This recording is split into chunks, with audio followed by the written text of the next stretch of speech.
right. I think the biggest challenge has always been about the finance and paying for news.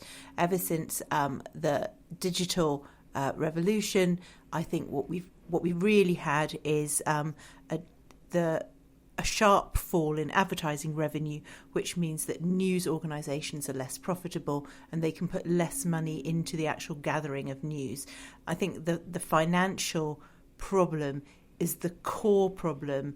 It's not a technical problem, it's the most crucial problem.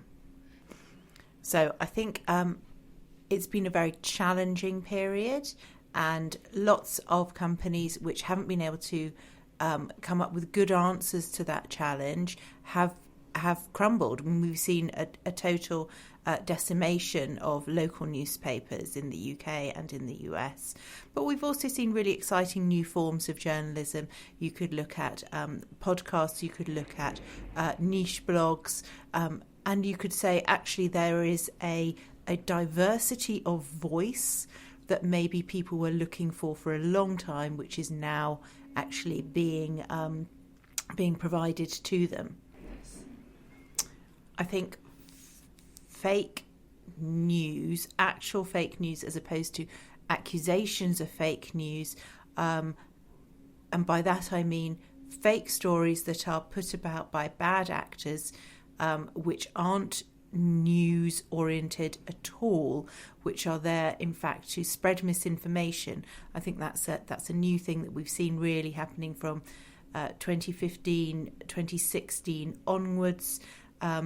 It's very dangerous. It's incredibly dangerous to democracy, and I think we know a lot of the time where those agents are coming from, and it has been largely, I think various investigations have shown it's been largely driven in part by Russia and Russian money.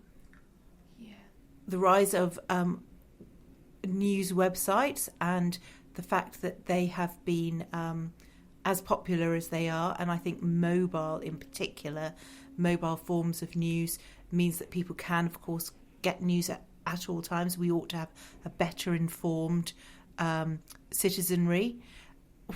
Whether or not people are being drawn to those